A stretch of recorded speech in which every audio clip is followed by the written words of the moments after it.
어떤 사람이 교회에서 쫓겨났습니다. 구걸하러 왔다가 쫓겨난 것이 아닙니다. 그는 선박까지 갖고 있던 부유한 사람입니다. 그러나 그는 품행이 매우 나빠서 교회에서 제명이 되었습니다.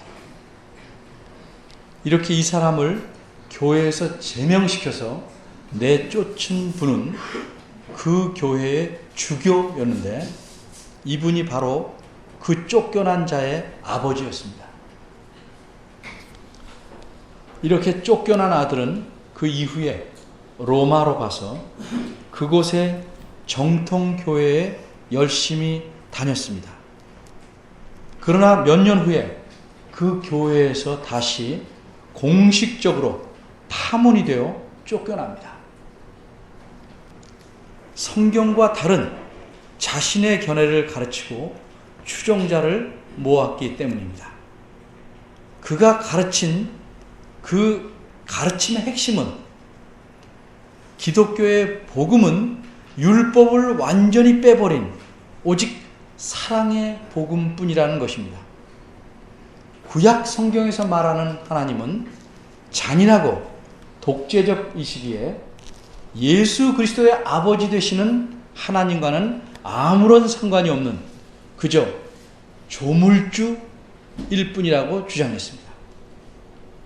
그래서 그는 구약 성경을 거절했습니다. 신약 성경에서도 자기 생각과 맞지 않는 것들은 다 거절했습니다.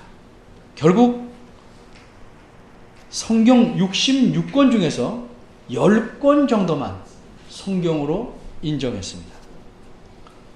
이래서 이 사람은 구약 성경과 관련하여 최초의 이단자가 되었습니다. 그의 이름은 말시온입니다. 그는 지금으로부터 약 1850년 전에 죽은 사람입니다. 그러나 그 이단의 영향은 커서 지금도 실질적으로는 구약 성경을 거절하는 사람들이 적지 않습니다. 그러면 과연 구약 성경은 우리에게 필요 없는 것일까요? 오늘 본문을 통해서 생각해 보기로 하겠습니다. 오늘 본문인 4절은 원문을 보면 왜냐하면 이라는 말로 시작합니다. 무엇에 대해 이유를 말하려는 것일까요? 바로 앞구절인 3절, 정확히 말하면 3절 후반절에 대한 이유를 말하려고 하는 것입니다. 지난주일 설교에서 말씀드린 바대로 3절은 역시 왜냐하면으로 시작되는데 이 3절은 1절과 2절에서 말한 내용의 이유를 알려줍니다. 바꿔 말하자면 3절 말씀은 어째서 강한 자가 약한 자의 약점을 담당해야 하는지, 그리고 강한 자가 어째서 약한 자를 기쁘게 해야 하는지 그 이유를 알려주고 있는 것입니다. 그 이유는 무엇입니까? 3절 앞부분의 말씀처럼 그리스도께서 자기를 기쁘게 하지 아니하셨기 때문이라는 것입니다.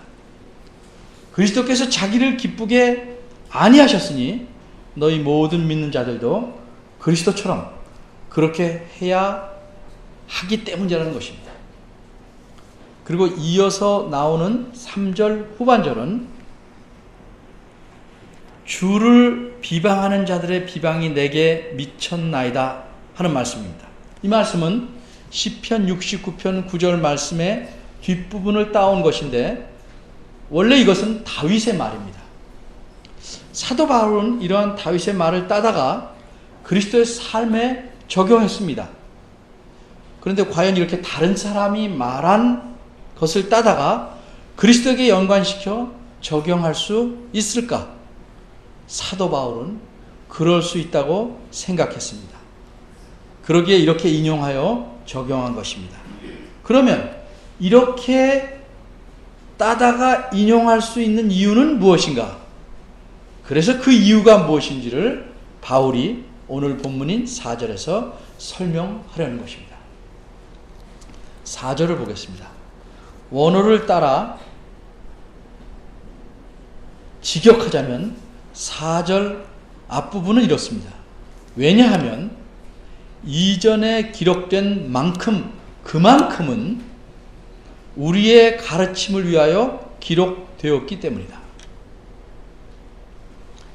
그럼 여기서 이전에 기록된 것이란 무엇입니까? 이것은 한마디로 구약 성경을 의미합니다. 그럼 이전에 기록된 만큼 그만큼 이란 무엇입니까? 그것은 더도 덜도 아니고 구약 성경에 기록된 것만큼만을 의미합니다. 예를 들어봅니다. 딸기밭에 놀러 갔습니다. 제 이야기는 물론 아닙니다. 딸기밭 주인이 말씀합니다.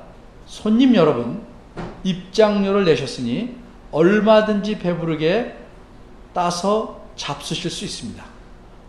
그리고 소쿠리를 하나씩 나눠주면서 이렇게 말합니다.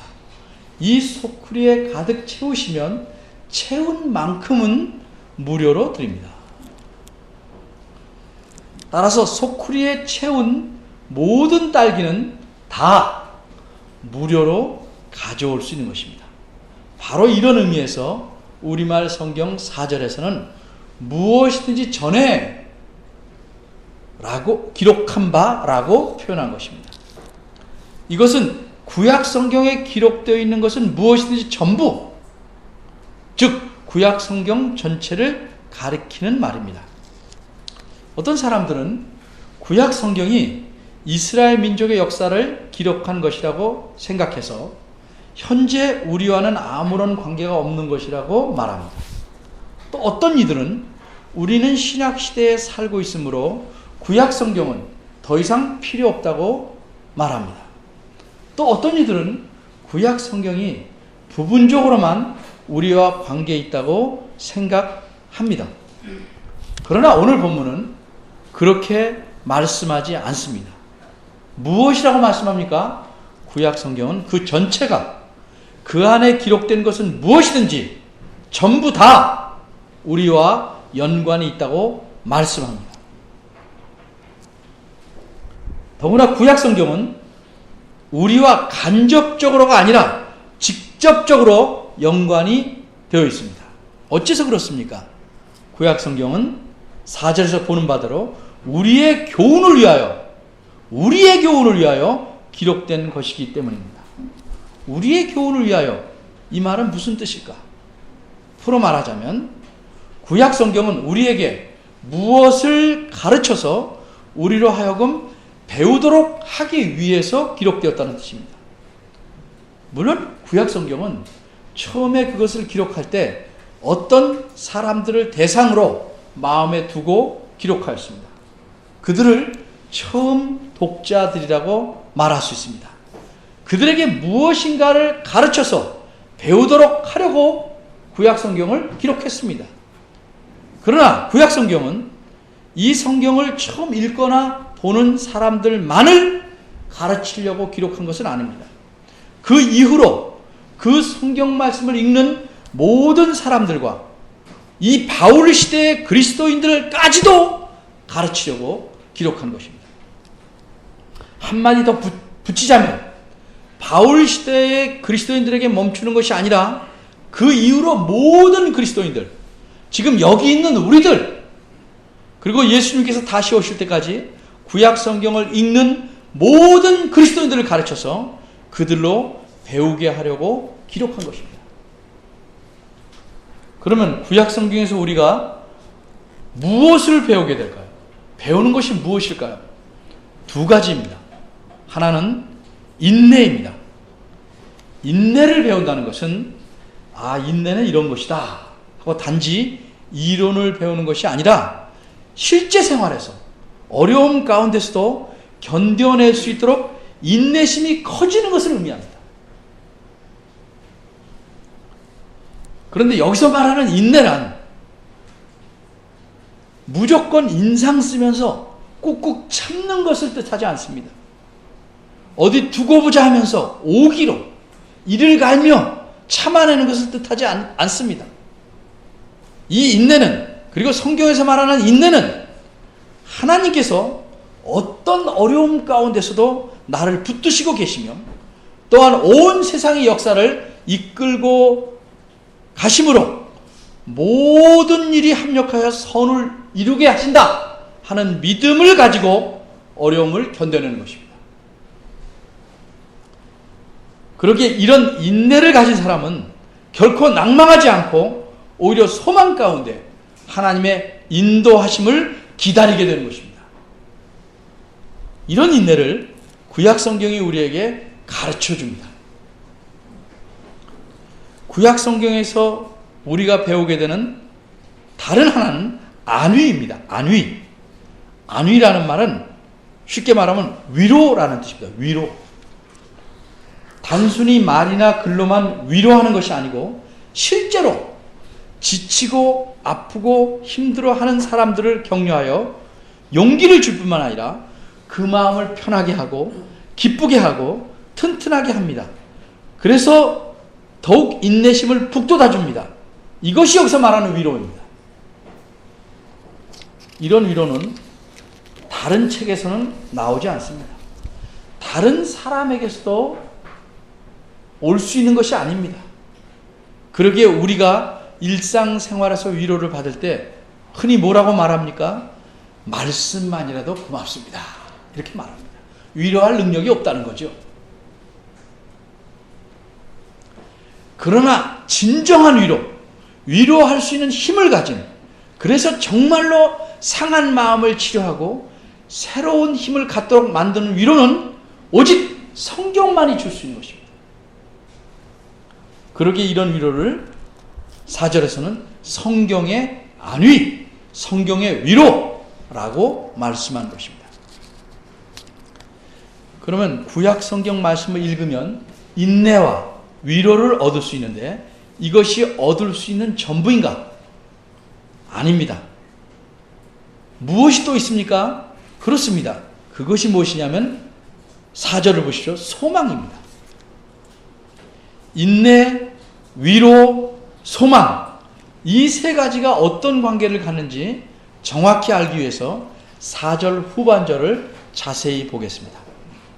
후반절을 원문에 따라 직역하면 이렇습니다. 인내를 통하여 그리고 성경의 위로를 통하여 그 소망을 우리가 갖도록 하기 위하여. 그래서 구약 성경이 기록되었던 말씀입니다. 풀어 말씀드리면 구약 성경이 기록된 것은 우리에게 인내와 위로를 주는데 이는 그것들을 통해서 소망을 갖도록 하기 위해서라는 뜻입니다. 예를 들어 사람이 어렵고 힘들고 슬프고 고통스러운 시절에 인내하며 다른 이에게서 위로를 받는 것은 그 자체가 목적이 아니라 그 시절을 잘 이겨내서 어떤 목표에 이르게 하기 위함입니다. 이처럼 구약 성경이 우리에게 인내와 위로를 주는 것은 궁극적으로 우리로 하여금 소망을 갖도록 하는 것이 목적입니다. 어떤 소망입니까? 내가 이 세상에서 이루고자 하는 것을 바라는 소망입니까? 그거 아닙니다. 내 꿈의 실현을 바라보는 그런 소망입니까? 아닙니다. 여기서 말하는 소망은 그런 일반적인 소망이 아니라 그 소망입니다. 성경이 말씀하고 있는 소망.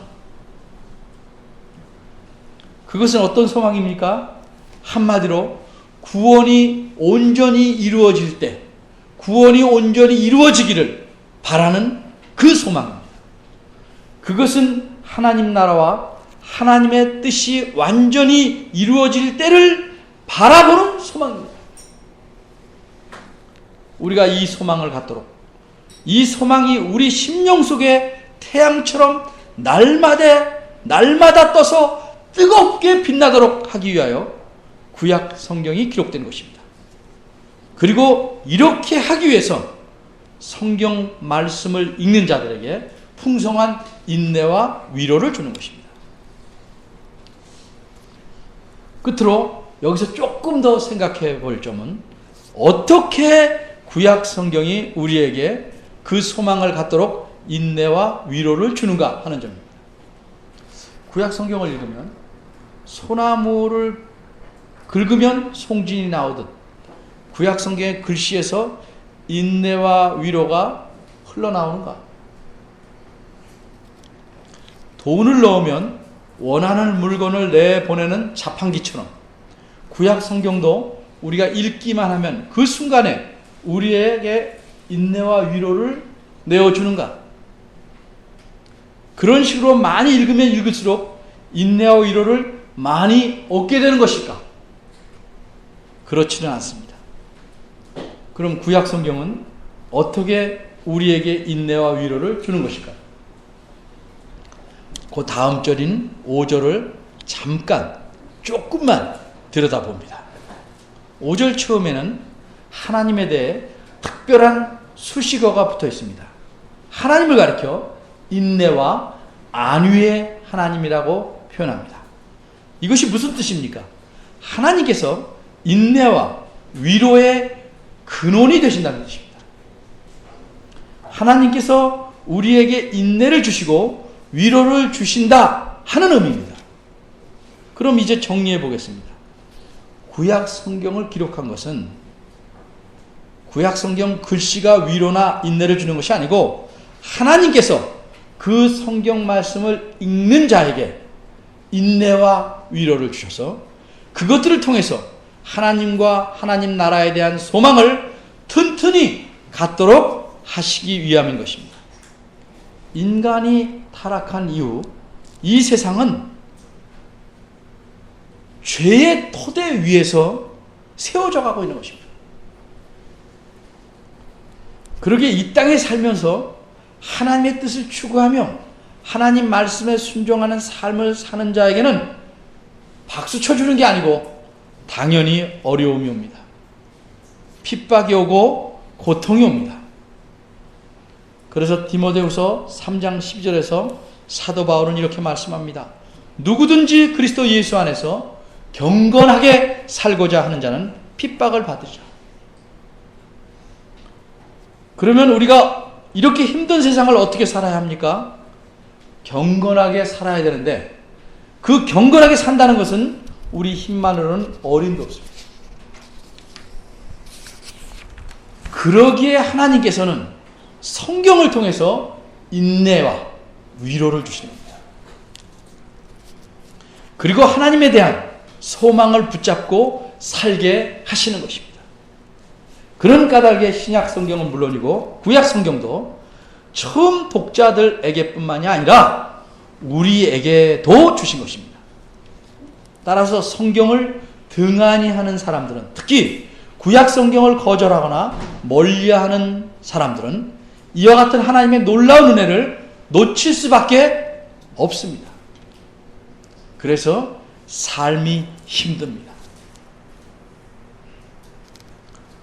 어려움을 이겨내되 하나님의 뜻에 따라 이겨낼 수 있는 힘이 없습니다. 그래서 필요 이상으로 고통스럽습니다. 그러니까 경건하게 살 수가 없습니다. 세상 사람들처럼 살아야만 겨우 살아갑니다. 왜 그리스도인들이 구별 없이 삽니까? 바로 여기에 그 근본적인 이유가 있는 것입니다. 경건하게 살 힘이 없습니다. 그러니까 그 삶이 몸이 건조하게 됩니다. 허무합니다. 재밌는 것에 빠져 있을 때는 신나지만 돌았으면 터진 풍선처럼 되고 마는 것입니다. 그리고 삶이란 고통의 바다처럼만 느껴질 뿐입니다. 어떤 분들은 이렇게 말씀합니다. 나는 구약 성경 말씀도 비교적 부지런히 읽는데 하나님이 주시는 인내와 위로 같은 것은 별로 얻지 못합니다. 왜 그렇다고 생각하십니까? 이유가 무엇이라고 생각하십니까? 예를 들어 보겠습니다. 여러분이 기타나 피리 같은 악기를 배운다고 가정해 봅시다. 왜 이 악기를 배우시려고 합니까? 연주하는 방법만 이론으로 배우고 멈추려는 것이 아니고 실제로 그 악기로 노래를 연주하려고 배우는 것이 아닙니까? 이와 마찬가지입니다. 성경을 읽을 때 그저 읽기만 하고 그 말씀대로 행하는 일에 마음을 기울이지 않기 때문에 인내와 위로가 오지 않는 것입니다. 성경은 시험을 보기 위해서 공부하는 과목이 아닙니다. 성경은 그 말씀대로 행해서 내 삶을 하나님의 뜻에 맞추려고 읽는 것입니다. 예를 들어 봅니다. 주는 자가 복이 있다 하는 말씀이 있습니다. 안 줍니다. 복이 있겠습니까? 우리는 뭐라고 생각합니까? 받는 자가 복이다. 그리고 안 주면 들이받습니다. 성경 말씀대로 하지 않고는 성경이 주는 인내와 위로를 얻지 못합니다. 아무것도 염려하지 말고 오직 모든 일에 기도와 간구로 너희 구할 것을 감사함으로 하나님께 아뢰라. 이 말씀을 읽었습니다. 그 후에 걱정거리가 생기면 그 읽은 말씀은 추억이 됩니다. 그리고 걱정거리에 빠져서 허우덕됩니다. 그 말씀대로 해보려고 힘쓰지 않습니다. 걱정이 생기면 이거 하지 말랬지? 기도하지 않습니다. 걱정에 사로잡혀서 끌려 들어갑니다. 늪속으로 들어갑니다. 그래서 성경의 힘을 맛볼 수가 없습니다.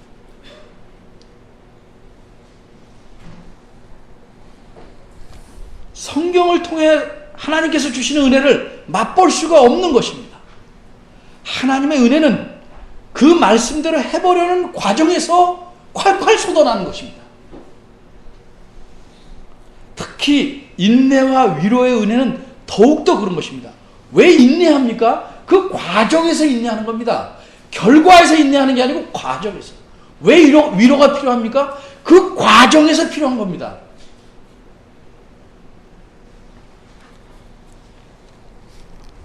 여러분은 구약 성경에서 무엇을 배웁니까? 사람에 대해 배우는 것이 아닙니다. 처세술을 배우는 것 아닙니다. 하나님을 배우는 것입니다.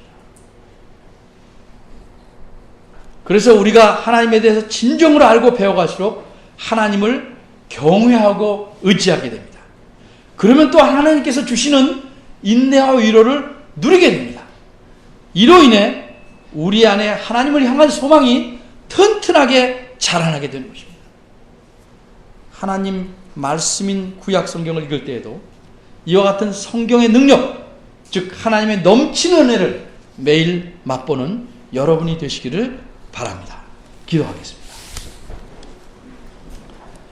참으로 좋으신 하나님, 저희에게 은혜를 가득 채워주시기를 기뻐하시는 하나님, 하나님께서는 경건하게 살고자 하는 자들에게는 이 세상이 얼마나 힘들고 험한 곳인지를 잘 아십니다. 그러기에 이 세상을 이기며 살 수 있도록 인내와 위로를 주시어 소망의 닻을 든든히 할 수 있도록 저희에게 하나님 말씀을 주셨습니다. 이와 같은 하나님의 은혜를 저희가 저버리지 않게 하시고 은혜의 통로가 되는 하나님의 말씀을 붙잡고 살게 하옵소서. 건성으로 하나님 말씀을 대하지 않게 하시며 내 지식의 보따리를 채우려고 하나님 말씀을 읽지 않게 하옵소서. 하나님 말씀을 대할 때마다 하나님을 배웁게 하옵시고 하나님 앞에서 살아가는 법을 익히게 하옵소서. 온갖 공상과 허망한 생각을 갖고 살지 않게 하시고 하나님께서 주신 계시의 말씀을 붙잡고 살아가게 하시니 감사합니다. 하나님 말씀을 통해서 하나님 앞에서 살아가는 매일매일이 감사하고 기쁜 날이 되게 도와주옵소서. 예수님의 이름으로